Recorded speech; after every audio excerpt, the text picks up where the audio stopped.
Frame. Skip. Get ready. It's going to be a very, very intense journey. Begin.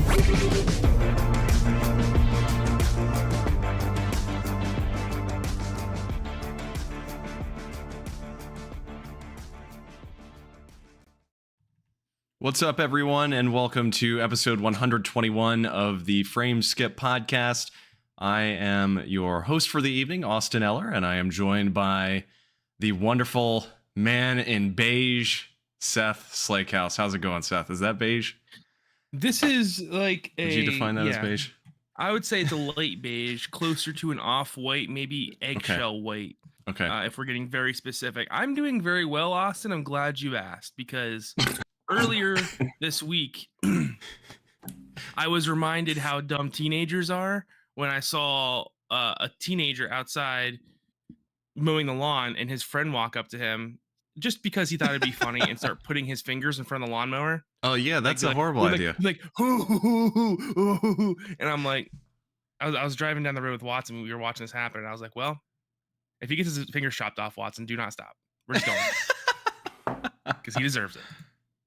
I mean, that's a rough one. That's a hard sell. I don't think there's any scenario where that sort of behavior is acceptable, unless you're just looking to lose a few limbs, lose a few extremities. This is the thing, dude. Like, I truly believe as a teenager, like specifically like a middle teenager, like 13 to 16, you really don't have an idea of your own mortality. Morality. Well, both. Yeah, both actually. So like, I once for a long time, once a month in the summer and spring months, I would work at a shooting range and set up these giant metal targets. They would shoot them down. I'd hide at a bunker while they were shooting them, and then I'd run back out in between rounds and shoot them and set them back up. And there was times where I just walked out of the bunker while they're shooting at these targets. And I'm like, I'm just fine. I'm not gonna get shot. You're fine. I'm just having fun. Yeah. These guys are professionals. Yeah. Yeah. And then they took a picture. They yelled over the radio, took a picture. I almost got fired from it. And they showed me the picture of my head just popping up like behind the targets, like my skull. And my dad grabbed me, threw me in the truck, and was like screaming at me. Wow. I deserved it. Well, who else is here? The man in gray. I love colors, right? Gray, beige, two of the best colors ever. Yeah, you're rocking a nice cranberry, it looks like. That's right. George Loftus. Wine red, perhaps? Wine red. Yeah. George Loftus is also here with us. George, how are you? I'm good. I also just want to point out really quick that Seth said middle teenagers and then said 13, which is in fact the first teenage year that people can have. Shut the fuck up. I love you. Thank you, George, for pointing that out. Actually, I really appreciate your your willingness to provide accuracy to the show. What was the dumbest thing you ever did as a teenager, George? That is a great question.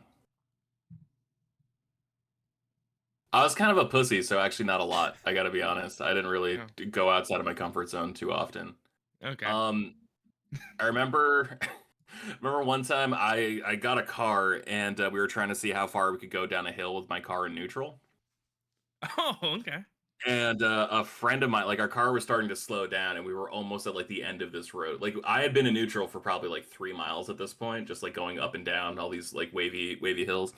And then a friend of mine got out as the car was slowing down and decided to try to push to get us over the hill. Oh my God. Nice. He jumped out of a moving car. We weren't going that fast, but like, he's a scrawny dude who like, I think played baseball freshman and sophomore year, not a whole lot his junior and senior year. So he jumped out when the car was going like probably 16 miles per hour and just ate shit immediately and just fell. And then we ended up leaving him behind as we tried to like rock the car forward. And then I felt really bad, so I pulled over. So I didn't do a lot of the dumb stuff personally, but I was party to a lot of that's fair. Dumb stuff. That's fair. What about you, Austin? I don't know that I did a whole lot because I was like the child that just stayed inside all the time. I don't know that I really did anything that dumb as a teenager, frankly. I'm trying to think, but nothing immediately comes to my mind. So, yeah. That's fair. Didn't I was stick your head in frankly, front I of was just a moving bullet. loser and still am. So, Oh, okay. Oh, jeez. Not to me, buddy. Not to me. speaking of losers, Oh yeah, go ahead. oh, look I at did the you, same look at idea. you. No. Go ahead. It's all yours. We Go ahead. got a comment, and I think this is from good buddy Pedro, friend of the show. I believe it is, and he says, "Oh, it's Bruins lost to an 8th seed guy. I'm glad he's here." Yeah, how'd the fucking Islanders do this year, Pedro? Oh, did they also lose before getting even to like the Eastern Conference? So it also doesn't matter? That's great. Yeah, cool. Did you set any records this year with Islanders except for like who can be the biggest bitch in a YouTube comment section? Yeah, that's great, man. Good job. You did it. Man, we've got to have a George Pedro like one-on-one podcast at some point. That's got to happen. Is he big? Is he a big guy? He's pretty. He's a big guy. Yeah. He works in the Department of Corrections. Fuck. So he's probably done like a push-up this calendar year. Okay, that's He's gonna put you behind bars. Oh no. He for a long time his whole shtick was like keeping dangerous people in behind bars. So that's cool. I write a lot of advertisements about cell phones, so I'm sure we're basically equal strengths. Yeah, equally matched. So guys, our big topic tonight, as we are streaming this show live, as a reminder for those that missed last week, we are now live streaming the podcast, so you can catch us on YouTube. And I've actually made a new bit.ly link, so you can find that. It's bit.ly/frameskip live. If you go to that link, you can get taken right to our YouTube channel. So go find that. Make sure you subscribe. Hit the notification bell to get notified when we do go live. But point aside, we did stream earlier today, the three of us. We were all streaming a reaction to the 2023 PlayStation Showcase. It was about an hour long and had a good time. A lot of Splinter Cell references. So a lot of good Splinter Cell lookalikes. My favorite was the 8 Splinter Cell games that were announced. Yeah, I don't know if it counts as like a Splinter Cell reference if after every game announced, so it just goes, "Oh, is that Splinter Cell?" Like, yes. I don't know if that's a reference. Yes. So that being said, our big topic tonight, of course, we want to talk about our kind of post-show thoughts on that PlayStation Showcase event here on May 24th. And so, George, just to kind of confirm how we're going to do this, do we want to do our top 3 games that we saw, each of us respectively, or top 5, or what are we kind of looking at? I wrote out 5. Okay. I don't know about you boyos, but I wrote out 5. Can make that happen. Yeah. So we're just going to kind of roll through, but before we get into the actual, what are our favorite games, I want to talk about the showcase itself. George, what did you think about the showcase as a whole? If you could give it like an overall wrap-up thought. Gave you guys a lot of guff during the show for just saying games looked like shit. I don't think any game specifically looked like shit. I think this lineup was shitty. You know what I mean? Like, I don't think any game in particular stood out for not looking good. But this just, I don't feel like was what PlayStation needed. Because, like, this was supposed to, like, instill confidence in the PlayStation 5 lineup, right? Like, it was supposed to reaffirm your $500 purchasing decision. And I didn't feel especially confident in mine after this lineup. There's stuff that I'm going to play, but nothing made me go, oh my god, like, this is why I bought a PlayStation. Seth, what about you? What did you think overall about the showcase? Yeah, I agree with George. I think that it was pretty lame. Maybe like a solid average, I would give it. Maybe a little below average for if you look at all of PlayStation's conferences together. It seems ever since they went this trailer shotgun approach to their conferences or showcases, whatever you want to call them, they've lost the personality that PlayStation was known for. The stage presence. That they were always good with putting on an entertaining show around E3 time and really got you excited for the brand and made you feel like you were really a part of something. And that's completely gone now. In fact, I would say that Xbox had a better presence with one tweet than PlayStation had in their whole show here. because And that was that tweet nasty. pissed me off so much. That was nasty, dude. Yeah. No, but all is fair in love and war, I suppose. But yeah, I thought there was a few games that looked really good. I think George nailed it perfectly when we were watching it and said, "Is this the year we get actual, games for the current gen?" And I think that's correct. I think a lot of the games that we saw looked really impressive visually. But we're gonna see how well they actually run, as we've seen, recently. So Yeah. I mean, I thought it was, from my end, I thought it was a really good showing overall when it comes to just objectively looking at the games that were shown. And, there were a lot of things that I'd say people are excited about. But my problem with this showcase, and the reason I'd say I 100% agree that it was very average, or potentially below average, was the fact of the matter was this is a PlayStation showcase. And to me, it read more like a Summer Games Fest event, like Jeff Keighley's kind of throw it all in together, whatever games we have, whatever developers reach out to us and want to, showcase their big game type event that's not associated with a specific manufacturer. It read more like that to me because at the end of the day, I mean, we know, frankly, nothing about PlayStation 5's future lineup following Spider-Man 2. I mean, I know we did get that announcement today on Haven's game.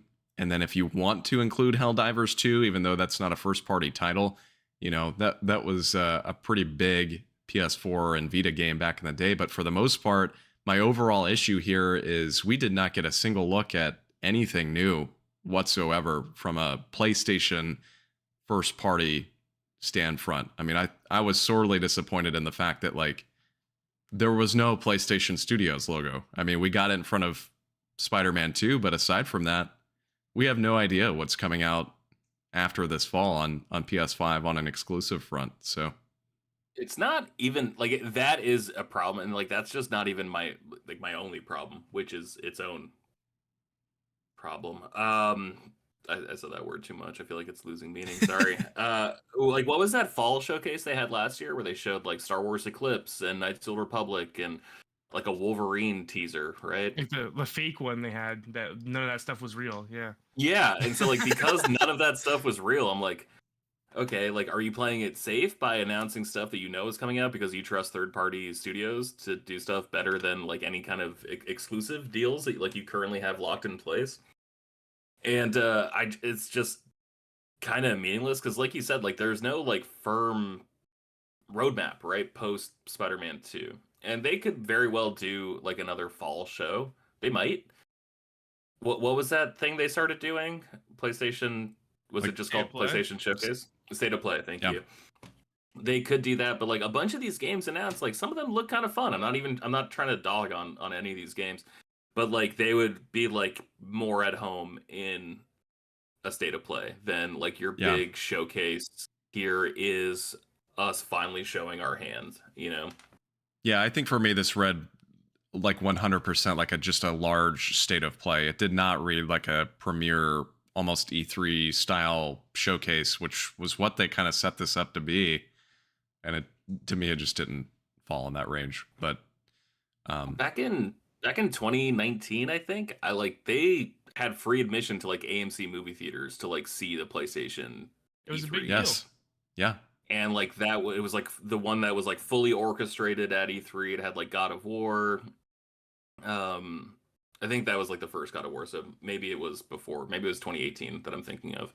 But they did that. They had Resident Evil 7, I think, was announced at that. But it was a big spectacle event.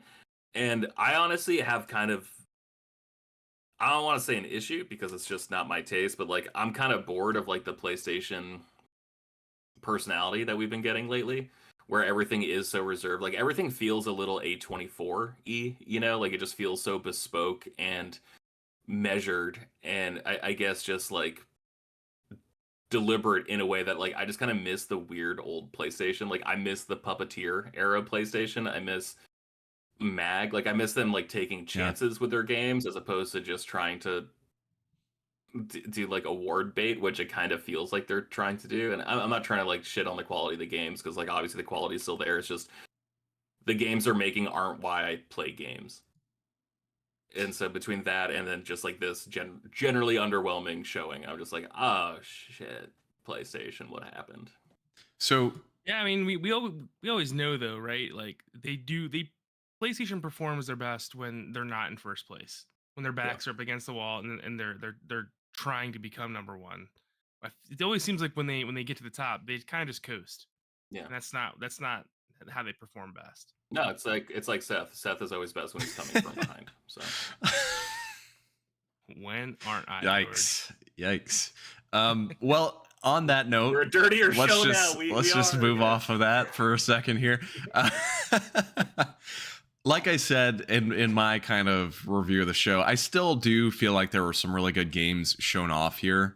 I thought it was just overall poorly paced and just didn't really fit in with the overall vibe of a big PlayStation showcase. So with that in mind, let's kind of run down, you know, the 5 games from each of us that we personally really enjoyed from this showcase. So George, shoot.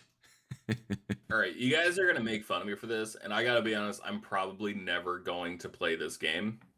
I might if I don't have to pay for it. And if I don't have to pay for it, I probably won't enjoy it as much as if I had to pay for it.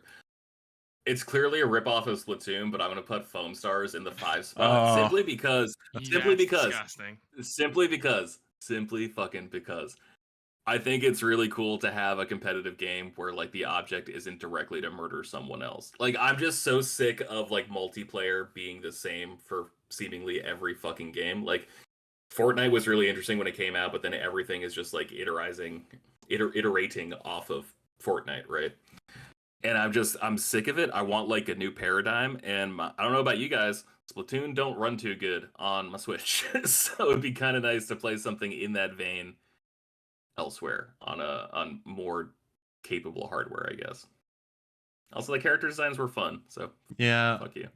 Well, we did talk about it though, like, and as we were streaming our reactions to the show, you know, you had mentioned this is a very Dreamcast era game, and you know that is a good thing in a way. It's exciting to see some more creative type stuff. I know we just got what was that Xbox game that just came out that was like the music slash almost Jet Set Radio style game. I forget what it's called, but High Rush or something. Yeah. High Republic. High Rush. Not High Republic. I think it was Hi-Fi Rush. Yeah. Yeah, Hi-Fi Rush is it. So Seth, go for it.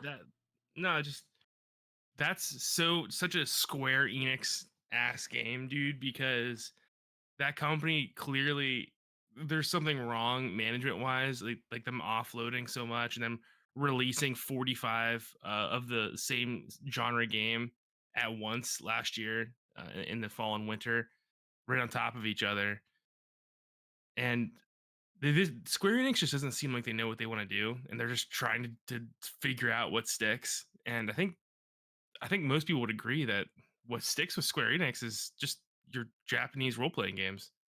You know, for a long time they were trying to become a more Western company, and it kind of just fell on its face. And that's why they offloaded all those studios earlier this year. But yeah, this game I watch it and I'm like, yeah, that seems like a Square Enix decision.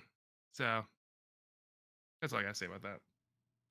George, you want to go with your next one, or should we kind of rotate through to the next person and just go one by one?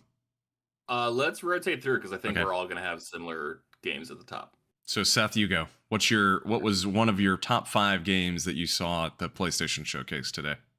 Yeah, I just want to talk about Immortals of Avium. Avum? I don't know how you pronounce that, but I remember when we were watching it at the beginning of that trailer, none of us were impressed. And then as it was going through, I'm like, actually, this looks pretty cool. It was like, what was that game when you said it looked like Austin? What was that? Game. Lichdom. Lichdom Battle Mage. Yeah. And as it went on, I was impressed. I think that's exactly when George was like, "Oh yeah, it looks like maybe we're finally going to get some next gen games this year." And it's like, yeah, this game looked really impressive. The animations look really solid. and fluid, and it was really pretty. And Particle effects look great. Yeah. yeah, it was a really phenomenal looking game, and you don't get a whole lot of just like straight mage games. I think it's a fresh take, especially from a big publisher like EA, who is not known to make fantasy games, by the way. So yeah, really excited for that. Yeah, I thought that looked really good. That was the one that comes out really soon too, isn't it? July 20th, I think, is what they announced. Yeah. Yeah. I think that might be kind of cool. Maybe it's a discount game. I don't know. So for me, I mean, I'll just kind of start off with what was honestly my big game of this showcase, which was Alan Wake 2. I've been looking forward to this game for ages, ever since, beating Alan Wake back over 10 years ago at this point, and it leaving off on like a massive cliffhanger. And of course, playing through Control, them expanding that world where you've now got this whole Remedy universe where Control and Alan Wake are connected, and the Control DLC for Alan Wake.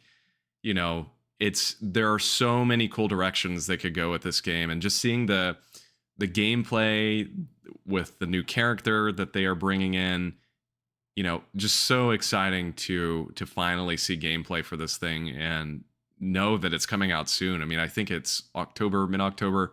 I can't remember the exact day, but it's not that far away. Perfect October game, and can't wait to play it. I think it's October 20th. I think you're right. It's like a week before Halloween or something. Yeah. So that's honestly, for me, that was the big, obviously it had already been announced, but it was just awesome to finally see some gameplay. Yeah, I was gonna say the one thing that both your games have so far in common, gameplay. There was gameplay shown, which is pretty cool. Yeah. Metal Gear. Anyways, let's see. My number 4. I'm gonna bite the bullet here. I'm gonna say AC Mirage, just because I really enjoy the RPG path that AC has gone down recently. I just think it's like a streamlined type of experience that I want, but there's something just calling to me about like that 360 era game design, like that type of open world where it is a little bit more contained, a little bit more stilted, except this time it's just breathtakingly gorgeous. It looks like from what we saw today. Yeah. I know everyone always clowns on Assassin's Creed constantly, but I really liked those old school games. And if they could bring back the heart of those old school games, I think I would be kind of into it again. I really don't need my Assassin's Creed games to be 150 hours long. That's an exaggeration, but no, that is how long it took me to platinum Odyssey, was 150. Yeah, it's just like that's too much, man. Like Assassin's Creed for me was like a comfy fall game, that I was able to play and have fun with. I didn't need it to be this massive, the only game I play, Yeah. And I think that's how a lot of people felt. And then Ubisoft made too many of them, and we all got sick of the franchise. So yeah, I fell off a Black Flag.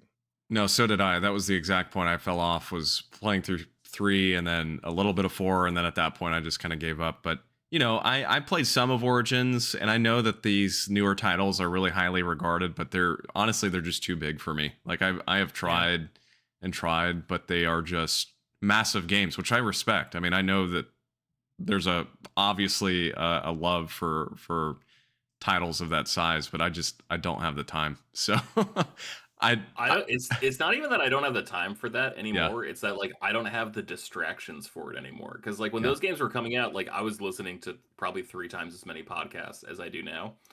And so now it's like I'll be playing a game like that and I'll run out of podcasts and then I'll just go to bed. Because I'm like, well, like I don't want to just sit here and roam through the desert by myself with like just the ambient music playing.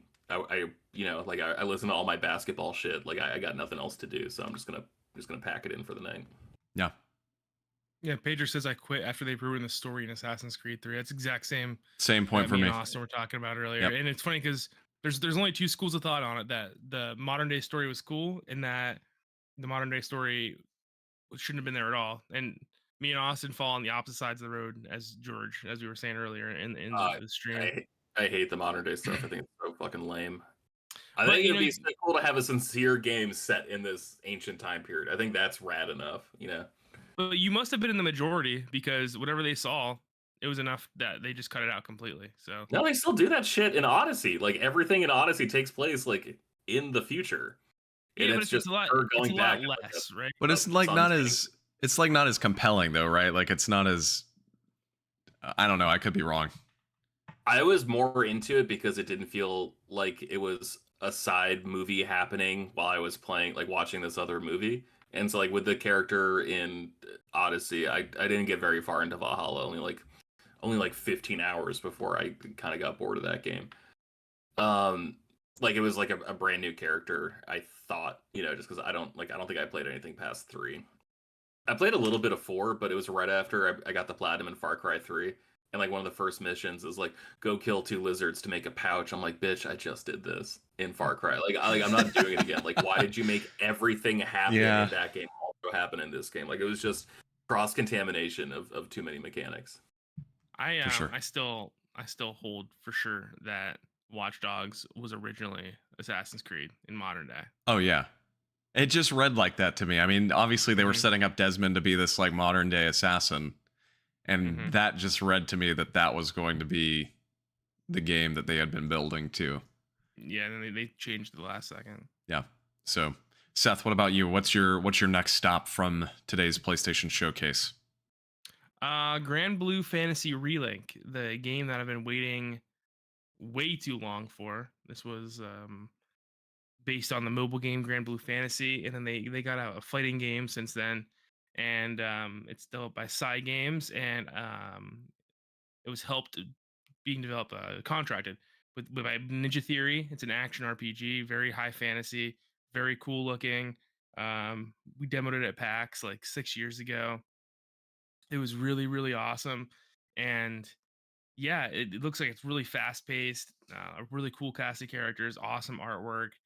Just very, very interested in this. And you know, people seem to love this world. And there's an anime that I've been meaning to watch, but the people who are fans of Grand Blue Fantasy are like they're big fans of Grand Blue Fantasy. You know, they're sort of like Star Wars fans in that way. No But middle of the road. no, Grand Blue you either fans. love it or you don't know about it. It's kind of the way it works. But I think the gameplay is very fast, very kinetic. Looks really, really fun. Yeah, you gotta watch the trailer. It's very, very colorful and seems fun. I don't know. Yeah, for sure. It makes me think. I said this as we were streaming. It makes me think of Dragon Quest for some reason. I mean, I know it's not like the Dragon Quest art style, but there's just something about the like colorful nature of that Dragon Quest art style that it makes me think of the world. Yeah. So I think it looks pretty neat, and I guess this is a PS4 and PS5 game. So curious to see how it turns out. Hope it's good. Suck a dick, Xbox. I was totally over the console wars until I saw that fucking tweet from Xbox, where they Now just you're like, back in. now these guys. Well, no, I'm just like, hey, how about you release a fucking game and then like you get to talk shit, you know? Like, how about you do anything? Halo Infinite wasn't good, and like I'm the biggest Halo apologist I know.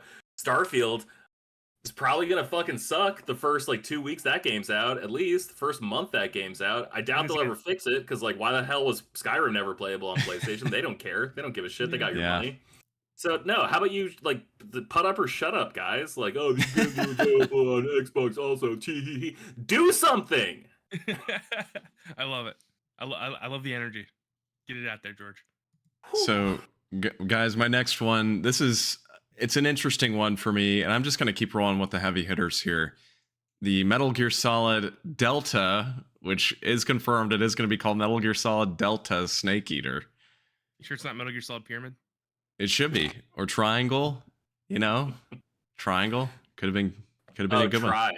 Yeah, that's the third one. Well, that was what I thought. I thought they were going to go a Monster Hunter route because Monster Hunter 3 was called Monster Hunter Tri. Mm-hmm. I thought it was going to be the same thing here, but alas, it's Delta. But yeah, I mean it's exciting to see this finally announced. I tweeted this out shortly after. I am not convinced that Konami has the staff to actually remake this game successfully, but maybe it's another team doing it. They didn't really say. Obviously, we got no gameplay, which was disappointing, but just cool to see it coming. And then I'll kind of loop in with this as well, the announcement that they're bringing the original 1, 2, and 3 all to modern systems. I think that was a long awaited announcement. It's just good to see those games brought around to modern systems, because if you're a PlayStation gamer, you really couldn't play any of the classic Metal Gear games unless you've got a PS3, because that was the last time they released the HD collection. There was no way to play them on PS4. Pretty weird decision though, right? To start remaking the series with 3. Yeah, for sure. I don't understand that. I mean, I know it's well beloved. It's probably for most people their favorite in the series, but still, I don't know why they wouldn't just go back to 1. Honestly. Yeah. So I don't understand that either, because if it's successful, they're gonna go back and remake 1 and probably 2. Yeah. So why would you start with 3? It doesn't even make sense. Right. Well, that, and they already announced that like the classic collection is coming to PlayStation, right? Yeah. Which has 1, 2, and 3, right? Yeah. Yep. So the original 3 will also be available on PlayStation with that classic collection, which is interesting. Cool. All right, so there's that, and then I assume, like, honestly, the one I'm most curious about is 4, because that game is deadlocked on PlayStation 3, right? Because like the other ones are at least playable on Xbox, right? Yeah. But there's no. Well, with the exception of 1 and 4 are both only available on PlayStation systems, but 2 and 3 both on HD Collection, Peace Walker on HD Collection on 360, and then of course you've got 5 and both Ground Zeroes and Phantom Pain are on Xbox. So it's kind of interesting. Be interesting to see what happens. The specific distinction of being locked on the PlayStation 3. Yes. Exclusively, right? Yes. Yeah. So, but they did, have the little tidbit in there when they announced that collection. It said Volume 1 specifically. So I would assume that there would be a Volume 2 with 4 and Peace Walker and maybe even Portable Ops. I would hope, at least. Be good to see.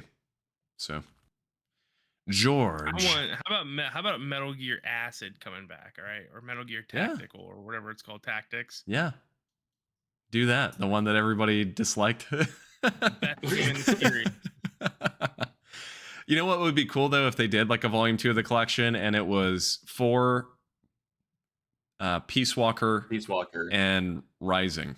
I think a Rising next gen upgrade would be awesome. You can't just call it Rising. You gotta say the second word too. Revengeance. Rising Revengeance. Okay.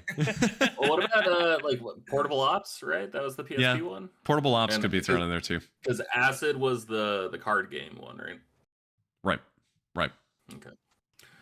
And Portable Ops 2, that was just and Portable Ops 1 probably was just a bunch of like VR missions, right? Yeah, so Portable Ops 1 was like, it had the story mode and some local multiplayer stuff. Portable Ops 2 was only additional local multiplayer content. It was weird. Man, like the future is obviously way more convenient but way less cool, right? Like can we just agree on that? Like I was thinking about like the e-reader card for Game Boy Advance, and like that is so dumb. Like it sucks that like the Switch makes so much more sense. But it is so much cooler to just swipe a card into your Game Boy Advance and play the original Super Mario Brothers than to just open up like the NES app or whatever on your Switch.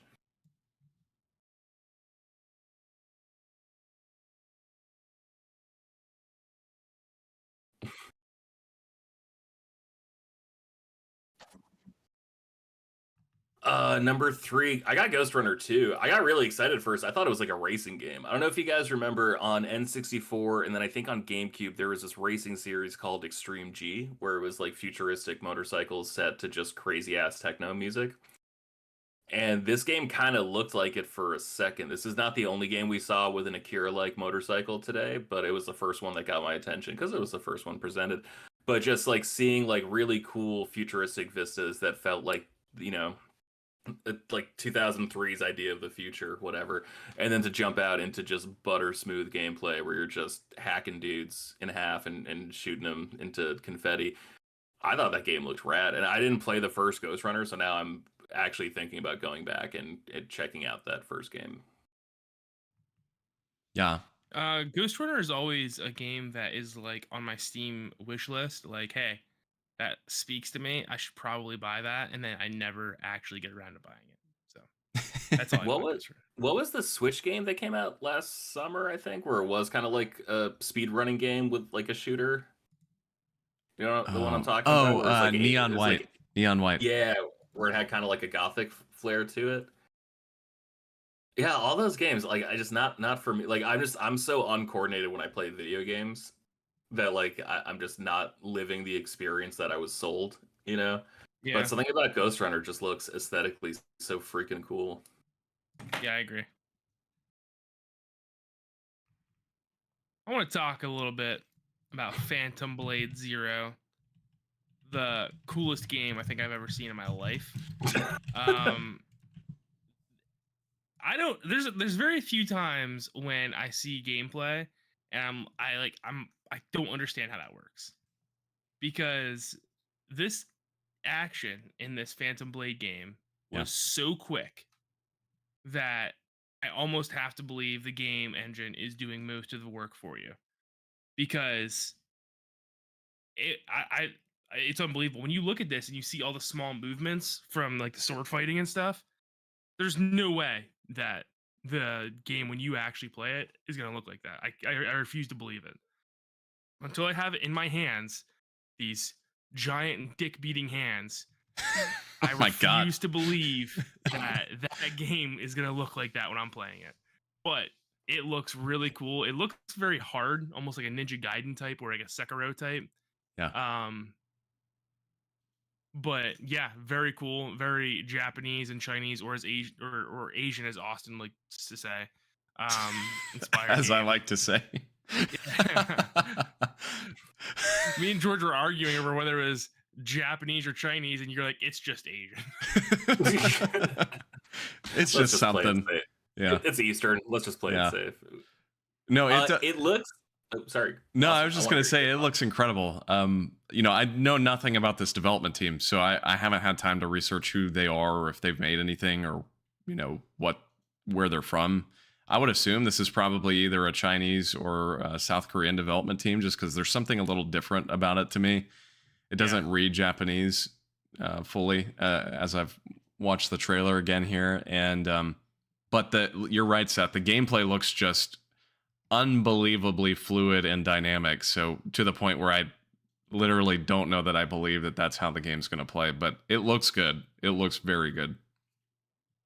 I also wonder too, like maybe it's something new under the hood, right? Because like you look at games like Titanfall 2, where you're just like, how did you get like an epic battle like this? And it's like, well, actually, like it's only 6v6. Everything else is a bot, and it's like, oh, that's how you did it. And like same thing with Star Wars Battlefront, where it was like 12v12, but there was just dozens of extra NPCs like in each map to like fill it out and make it feel like this big epic battle, right? So I'm just wondering, like, okay, are these just like animations? Like, are these quick time events, just like with the with shit removed, right? Like the button prompts on the screen removed? Because like again, it's one of those things where it's just like I don't understand how this game could possibly work. You mentioned during the stream where just like people's reflexes like can't do this, right? Yeah, exactly. Yeah. Like unless you're in like a fugue state, right, where you're just like your soul like leaves your body and just like enters only your thumbs and trigger fingers or whatever. So I'm super curious to see if this is frankly like bullshit or not. Like that's gonna be like the thing I'm most curious about. Yeah. Well, because that's what I'm saying. Like, it seems to me like the game engine and the actual like framework of the game is doing a lot of the heavy lifting of that. Yeah. But I mean, I guess we're gonna see. So I'm super excited to see more about that game. They didn't give a release date for that, did they? I don't think so. I don't think so. So probably not even a real game. I'm gonna keep rolling with heavy hitters here, and one that obviously it has to be discussed. Spider-Man 2. Seeing gameplay for that finally, about 15 minutes actually of gameplay, which was a good chunk. The game looks great. To me, it looks like more of what we saw before with Miles Morales and Spider-Man 1 on PS4, but to me that's exciting. I loved both of those games two of my honestly favorite games on PlayStation consoles in recent years. So it's exciting to see them, bring it back. I'm intrigued by the story. I know we were talking a little bit about the, obviously, spoilers if you don't want to hear anything about the trailer, so might want to skip forward a few minutes, but it was exciting to see the black suit. I'm curious to see how it's brought into the plot. I know we were talking a little bit on the stream about, in which I do agree with you, Seth, about how Venom rather feels like a main villain in a plot. And so I'm hoping that the black suit and Venom are not just relegated to, secondary items. I 100% agree with you on that.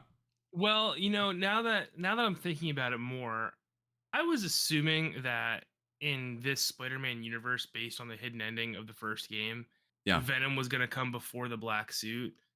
But I suppose it's not out of realm of possibility that, just like in the comic book, the black suit could come before Venom. Yeah. And then maybe he breaks that container or something and gets the black suit. And then I would love to see the classic church bell scene in this game. I think that is one of the most iconic Spider-Man scenes of all time, and it's so cool. And if done correctly, not like in Spider-Man 3, but if done correctly, it can be really emotional and cool. So there is a meme going around where it showed like the Shocker from Spider-Man 2 and Peter in the black suit. It was like Insomniac has a chance to do like the funniest thing in the world, right? Because like the animated series scene where he's just like Shocker, where he's like losing his mind talking to him. This was my number one game, to be honest. So let's just talk about it now. This game looks dope, right? And like I had a little bit of open world fatigue, and I think I played like probably 2 hours of the Spider-Man 4 game, and then I like put it down and then didn't come back to it until like a month later. And then I like crushed it in a weekend. I was just like, no, I need more. And there's just something so pristine about an Insomniac game. I am over the moon excited for this. Yeah, that is the one thing about Insomniac. They just seem to release quality. Like the number one developer in the industry, in my opinion. Their games are always of really high quality and polish, and almost always phenomenal, right? I mean, the last game they developed that wasn't an absolute banger, I think, in my mind, and it was still a good game, was that one on Xbox. What was it called? Fuse. No, the Xbox exclusive. Oh shoot, I know what you're talking about. Different animations every time. I can't think of the name of that game right now, but I know exactly. Sunset Overdrive. Yeah. And people still like that game. No, that game was really good. Yeah. But I would say in the last 10 years, that's probably their least game as far as like quality goes, and that's saying a lot about Insomniac. And I think we all know Spider-Man 2, it's gonna be phenomenal. Yeah, it's gonna run, and it's gonna be a great time. The one thing I'll say though, and my one last point on this game is, I was a little disappointed. We get this huge showcase. This is the only first-party game they focus on. We get to the end of this 15-minute trailer, and then they still just say fall 2023. I was a little shocked by the lack of a release date. So not that really matters, but I just thought that was interesting. It seems like a lack of organization, right? Yeah. They might be waiting to see like, where is Starfield going to release? For sure. Where is Call of Duty going to be released? Stuff like that. Yeah. Or is this the year Call of Duty's not coming out? Oh gosh, I think you're right. I think it is this year. Well, there was the rumor going around there was going to be like an expansion or something. Yeah, for Modern Warfare. Yeah. So I will say, and I said it during the stream that we were doing earlier, I worry that they're doing too much as far as like villains and story and whatnot. The first game had a really tight, beautifully written Doc Ock story. That was that really nailed Spider-Man's feel and character, and his relationship with Octavius. And I'm worried that we're gonna get like a Spider-Man 3 thing in this, because I've just seen it so much with Spider-Man. Everyone's like, oh, it'd be awesome. Let's do the whole Sinister Six and make a whole game about the Sinister Six. And it's like, it doesn't really work like that. You lose all that character development that you get from focusing on one single character. I was really hoping that this game was going to be all about Venom, and it looks like we're going to get Kraven in here, and I think I saw the Falcon earlier, right? Wasn't the Falcon in this as well? Oh, the Lizard. That's what. I'm It watching was the trailer also. Lizard. It was Lizard. I think we saw Shocker also. Yeah, I would. You don't need all that, right? Like Spider-Man's villains are so good, you can focus on one at a time. I think. Well, that's the And thing, though. that's Like fine. that feels conducive to a good Spider-Man story, just focusing on one villain. But that honestly doesn't sound great for a video game, right? Where like you Yeah. do want like varied boss fights that like challenge you in different ways. And so like I'm 100% with you. Like I remember parts of the first game where I'm just like, I'd rather be fighting Doc Ock right now than fighting Yeah. fucking Vulture or whatever I'm doing. Yeah, no, Like I it see felt what like they you're were saying. getting in the way, but it was also like I'm getting to do really cool stuff by fighting Vulture like in an aerial boss battle. So it's super it's a super tough needle to thread, and like honestly, this is the studio I trust the most to do it Yeah, at Sony, so it's at least in the best possible hands. no, I can see that. I agree with that.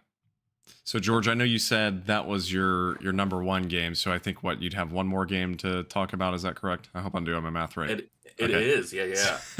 Final Fantasy 16. Like I've talked about on the show before, I'm not a huge Final Fantasy guy. I played probably like 30 hours, I want to say, of Final Fantasy 10 and really liked it, but like the game just got too like out there for me. Like it was just like hard to like understand what I was doing and to like keep up with the story.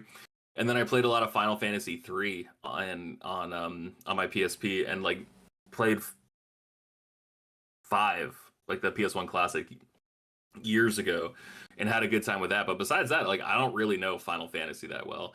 Final Fantasy 16 just looks rad as hell. It's just got like a deliberateness to it that I feel hasn't been in a game recently, right? Where it feels extremely confident and like self-assured in what it's trying to do, which is great because I think personally it looks a lot different from other Final Fantasy games I've seen. And Seth, I know you avoided the trailer, so I'm going to avoid going into details about what we were shown I here appreciate today. that. But it looks cool. It looks epic. Like it actually looks like a PlayStation 5 game. Like it looks like something that's only capable on current gen hardware. Yeah, I'm really excited for it. I think it's a return to classic Final Fantasy. Again, I've been on media blackout for the last 2 years, 3 years. I don't remember how long it's been, but I'm really excited. I got the collector's edition pre-ordered. I'm a little disappointed because just recently it charged me when I was in Disney. It charged my bank account. And I was like, oh yeah, I forgot I pre-ordered that, and I looked into what was into it, and I'm pretty much just getting a 10-inch statue for $350. So that bad boy better be of super high quality. But yeah, I'm really excited.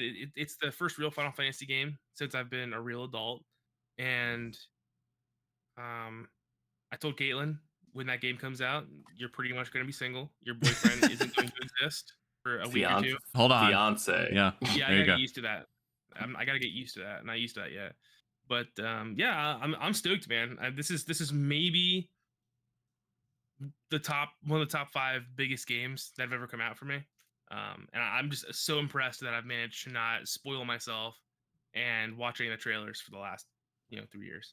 Really, really cool. Yeah, I'll just throw mine in. I was going to go after you, Seth, but I'll just go on and throw this in for me because, yeah, this was certainly a top pick of the show for me. I mean, just continuing to see. Not that I've seen that much footage because I haven't gone on a total media blackout, but I have still tried to avoid trailers when possible. I've seen a couple of them, but I did watch this one today, and just seeing the cinematics and stuff that they are putting into this game, and the god himself, Yoshi P, producing it. It's just exciting to be a month away. Well, that he said no day one patch is planned for the game. Yeah, he that's confidence. He came out and said, yeah, it went gold like a couple weeks ago. It's already gone gold. So like the game, they're super confident it's gonna be solid. And this is the guy that saved Final Fantasy 14 from the depths of hell. So I have very high faith in this guy. Well, this game was first announced in 2020, right? Because like I remember seeing the trailer. I was like moving from San Francisco back to Maine, and I remember we were in Salt Lake City for the night, and I remember like like the trailer dropping for like the first PlayStation 5 showcase event. And even then I was just like, I don't care about Final Fantasy, but something about this game is just calling to me. Like I gotta check this out. And Mhm. like that was like the thing that like got me really excited to pre-order a PlayStation 5. So it's just like, oh yeah, I remember being hyped for this game 2 years ago when I made a huge purchasing decision that like I probably shouldn't have made, to be honest, a little irresponsible. But now the fact that it's finally coming out, I'm just like, oh damn, yeah, like this is why we're here. Yeah, we Yeah. did it. Yeah. Seth, what's your next one? I don't have a next one. Okay. Next one was Final Fantasy 16. So that was it. Okay, so in that case, I'll quickly give my final one here. And then George, I know you've got to bounce out, but I am gonna give it to one that's actually already out on PC, but I had never seen this before today. And I just thought it was an interesting looking game, Teardown.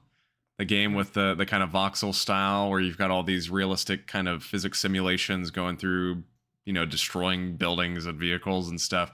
I know nothing about this game at all. I thought the trailer looked pretty interesting, and I'm gonna have to look into it now because I have not seen anything about the PC version.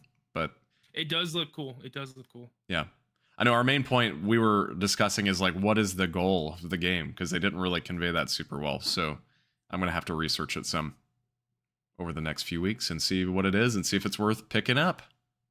That did look really fun. It just looked good too, right? Like no offense to Minecraft, but like kind of looks a little poopy sometimes, you know? Mhm. And like this, there was like a crispness to the voxels where it looked like a step forward in like that idea, you know? Just It seemed looks like tight. it's And a you're right. $30 game, by the way. The physics looked great. Did you say $30? It's $30 on Okay. Steam, and That's not according bad. to Steam, it doesn't say what kind of game it is, but it just says it's supposed to be a creative destruction game. So I Okay. think there might not be like a score or anything. You just go in and relieve some stress. Interesting. Are there Steam Sick. reviews? Is there a Mhm. positive feedback? They're overwhelmingly positive. Yeah. Okay. Okay. There you go.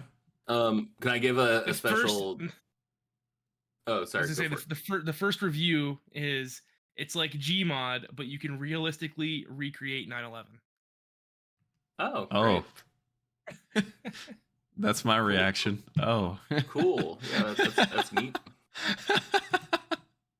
One game I want to give like an honorable Yeah. mention to, Dragon's Dogma 2. Yes. Just Yes. because I have no interest in going back and playing a rezzed up Dragon's Dogma. Mhm. I don't want to go back and play a PlayStation 3 game. Yep.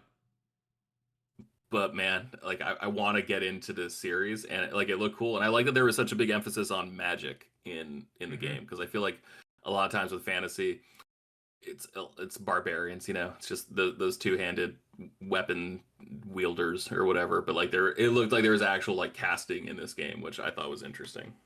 Yeah. Yeah, the first game has a massive emphasis on combat. You can pretty much create. I like to say that the first game is a very accurate depiction of like a Japanese video game D&D. You can pretty much create any combination of classes and whatnot you want in the first game, and they're all pretty viable. So you can create like a battle mage or just a straight like sorcerer or something, and that's you can make them very powerful no matter what. And I liked that about the first game. Or you could just be a straight barbarian and climb on monsters and cut them down from the top. Yeah. And it was a really good overlooked game, and I'm glad it's gonna make it a comeback because they rumored it for a long time. I think they were originally rumoring like an MMO or something, and then they canceled that and made Dragon's Dogma 2, right? So I think so. George, I know you've got a dip. Also, So I do got a dip. Before I leave though, Seth, the Yeah. current Darth Vader's comic series. You were talking earlier about how you just wanted more Star Wars in your life. The current Darth Vader comic series has an opening arc of Darth Vader confronting all the old handmaidens of Padme Amidala who looked just like her. And so it's just him living in constant hell, being surrounded by these kind of capable like assassins, like, because I never thought of him like that. But Right. like just super badass women who all just like have the face of his deceased wife, and it is a harrowing, haunting experience for him. And Kira comes back from the Solo movie, and she's like running shit as like a gangster empire. And I need to go, but have a wonderful night, guys. I love you. Bye. thank you, All George. Adios. see you, buddy. All right. So now there are two. All Now right. the nerd's gone. I know. Here we are. So, Seth, before we wrap up the show here, I wanted to give you a space to kind of talk about a game I know you've been playing for a little bit here, and I know you completed it today. So, tell us all about it. Jedi Survivor. Yeah. So ever since we came back from our May the 4th trip, I was in a huge Star Wars mood, and I meant to play Jedi Survivor down there, but I had a power outage. So anyway, when I came back, I pretty much just steamrolled right through it in a couple days here, and I really, really loved what I played of it today, um, and yesterday. The final third of this game, I think, is some of the best Star Wars content they could have possibly made, and the gameplay is very much improved over the first one, and there's a lot more options, there's a lot more force powers. They trimmed out some of the fat with the force power from the first game and added more things. You got a lot more options as far as lightsaber combat goes, because you get a lot more stances. My personal favorite is the blaster stance. I found that to be really fun. My least favorite is the heavy stance, the crossguard stance. Yeah. That was my least favorite. I just found it a little useless in a game that's so fast, because it plays a lot more like Dark Souls then, and the enemies are just too fast for that in Jedi Fallen Order. It doesn't work that well. But I know some people love it because they love just smashing through the opponent's defenses. It wasn't for me. What did you think of the dual blade stance? The dual blade stance, I actually ended the game with, because what I would do is I got really good at switching stances in the middle of my combos and in combat. So I would use the blaster stance from a range perspective, and then use the dash ability to go in, rebuild my bullets.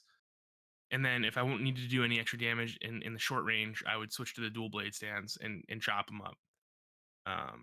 Nice. So, but I put in probably the most amount of work with just the regular single blade lightsaber. I use that pretty consistently throughout almost the entire game, and I would say that feels really well as well, really good as well. That's probably my third favorite. I love the customization that you can put through Cal, and you can obviously get a lot more clothing pieces and colors, and I liked that a lot. My biggest issue with the game comes in about the middle of the game, maybe a little bit towards the beginning, where there is just a massive amount of bloat. I felt, and the middle of the game drags on way too long. They could have if they could have gave the middle of the game the quality of writing that the end of the game had, this would have been a really amazing experience. In my opinion, I felt like I didn't even understand Cal's motivation through a large part of the middle of the game, where I was like, why are you even doing this at this point? I feel like I kind of had that issue in the last one, to be honest with you. Yeah. I was like, I don't understand why you're even going to this place anymore. Like you don't seem to have a motivation as a character. That problem gets taken away in the final part of the game. I also think it suffers from a lack of a really interesting villain. That Dagon Gera is not a very interesting villain at all. I think they could have made him interesting had they gave him a little more screen time, but he might only be on screen for 15 or 20 minutes. Like he's really not there very often.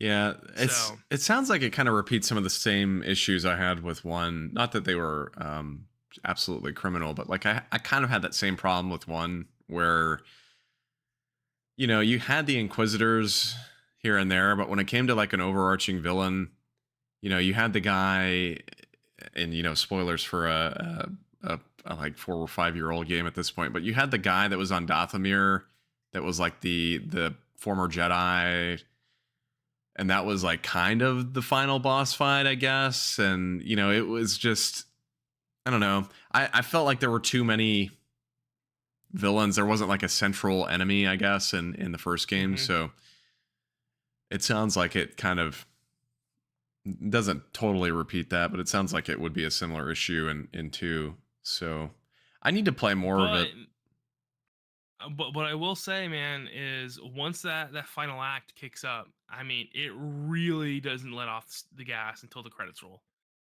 and it's not like a final act, as in it's like 20 minutes long. The final 6 hours of this game are like truly, truly phenomenal, and I think they make the rest of the game worth playing. Um, my recommendation is when you get to that middle part of the game, just don't do any of the side stuff. Yeah. Save it for the late game, and I think that's probably the best way to go about it. I think the yeah, I really do think that the ending makes it worth it, and I stand by my theory from I think last week that I was saying about what's all going to happen with all these Star Wars characters they're introducing, specifically the Jedi. So But what lightsaber color did you end up going? Did you stick with one the whole game or kind of switch around? I switched around a little bit in the beginning, but I settled on purple because I felt like it fit Cal's personality a lot. Cal's big character arc in this game is his teetering on the Jedi code and Yeah. becoming sort of like a gray Jedi or like going towards the dark side a little bit. And again, that is something that really only starts being narratively driven towards you in the final third of the game. Right. Even though you can kind of see the beginnings of it, but it's really only brought up towards the end of the game. So it is what it is. It sucks that they did that, but you know, the character, the story becomes a very character focused story, and characters like Bode, Grease, Mirren, even Seer, they don't get hardly any dialogue or screen time until towards the end of the game. Interesting. And that sucks because they should have spent that time developing Cal's relationship with them, and they Yeah. really didn't. And instead, I feel like the game was way too long in the platforming sections. I know I was ranting to you about it. The platforming sections in this game just drove me crazy because it got to a point where it was almost immersion breaking for me because I was like, I don't even understand how in world Cal would understand how to do any of this. And then like some of the check mark power ups he gets are like really stupid. Like one of the check mark power ups you get is the ability to force lift and force pull things down. Mm-hmm. And I'm like, why is that? You were already able to do this, you know? Yeah, that's Like, true because that you doesn't make could any push sense. and pull. That doesn't. Yeah. Yeah. I mean. So. Yeah, whatever. I'm excited to get around to it at some point. You know, I bought it at launch, but the issue was it was like what 3 or 4 days before we left to Disney, and so I played a few hours and then just we left and then came back, and then Tears of the Kingdom was out like a couple days later. So I've been hooked on that. But at some point, whenever I get through Tears of the Kingdom and probably Final Fantasy 16, I'll go back to Jedi Survivor. And, you know, that gives a few months for them to patch it. I know you said they've improved it a lot since it's released, but, you know, the more time they have with it, I'm sure it'll be a better experience to boot up and play. So I am looking forward to playing more of it, though, because Cal as a character, I mean, he's so interesting to me. He's one of the more interesting characters in the Star Wars universe in recent years, in my opinion. Just with his backstory. So... But yeah, I was just going to say, you know, you were talking about the purple lightsaber. I never thought to do purple. As I started Jedi Survivor, I set it to white. Almost for the same reason, though. Okay. For the same sense. reason as you, just not purple. So. Yeah, that makes sense. Just real quick, Alden says, Seth, where's Chrono? I just realized he's never yet made his frame skip debut. That's because he likes to come in my room and just scream at the top of his lungs to get my attention. And normally when he comes in, I just chase him out. So he doesn't. I think he showed up last week a little bit. If you listen to the podcast, almost every episode he comes in and just starts giving me hell. So unless Austin's been editing it out, but no. I imagine not. Yeah, he usually just comes in and starts yelling at me. Yeah. So that's why you don't see Chrono anymore on the podcast. Yeah, Donut sometimes, I mean, he'll come in meowing like crazy. Normally I mute my mic as much as possible when he's around meowing, but sometimes I can't help it. So but yeah, so no, Oh, There it that is. was Andy. That was not him. It was close enough. But yeah, so exciting to see Jedi Survivor, out and about and people enjoying it. I will ask you one thing, and not spoiler wise, but does it end in a way where the franchise could continue? Oh, definitely. Yeah, Okay. they did that on purpose for sure. Yeah, because I I know. don't know if they will, Right. but they don't leave it on like a cliffhanger, but they leave it wrapped up in a way that I felt satisfied and that they can definitely continue the series. And I think they should, because the gameplay is super solid. Yeah. I know there was some talk, obviously EA is losing the Star Wars license, but that doesn't mean that, Lucasfilm can't still, or Disney can't still allow EA to make a Star Wars game. It's just, it's not exclusive to them anymore. So I wouldn't be surprised if they made a third one. I mean, with how successful it's been. There's that leaked Star Wars game from Ubisoft, and the release date that was leaked earlier this week was early 2024. So I'm wondering if we're going to see that at Xbox's big event. I could see that happening. That being like an Xbox focused game. We could. But I'm really interested to see what that is, because I don't think it's going to be a Jedi game. I think it's going to be sort of like a mercenary or like a scoundrel type experience. So, which I think would be cool. We haven't really gotten anything like that in ages. I mean, back to the bounty hunter games on like PS2. So yeah, be cool to come back to that kind of gameplay mechanic. So anyway, I think that about wraps up the show, unless you got anything else you want to add, Seth. No, not really, man. All right. So don't forget, of course, if you're listening live, you already know this, but if you are listening to our recorded version, you can catch us now live on YouTube. Again, as I mentioned earlier in the show, go to bit.ly, so that's bit.ly/frameskip live, and you can find our YouTube channel there. Also in the podcast description, if you're listening on a podcast service. If you're listening on YouTube, you want to go back and listen to the rest of the audio version or find our other audio episodes, you can find all of those on basically any podcast service out there: Spotify, Apple Podcasts, Google Podcasts, all that good stuff. So don't forget also to follow us on social media. Frameskip is on Facebook, Twitter, Instagram, all of those at FrameSkipPod. Of course, if you follow those, we'll remind you of when we go live and when we are going live next. And speaking of that, our next live stream, we're going to be alternating Tuesdays and Wednesdays here for a little while. So our next live stream for episode 122 will be next Tuesday at 8 p.m. Eastern Time, and that is May 30th. So come around to our YouTube channel then, May 30th, 8 p.m. Eastern Time, and we will be streaming our next episode of the show. We are all available individually on Twitter, aside from Coach. I am at Austin J. Eller. Seth is at Seth the 90s Kid.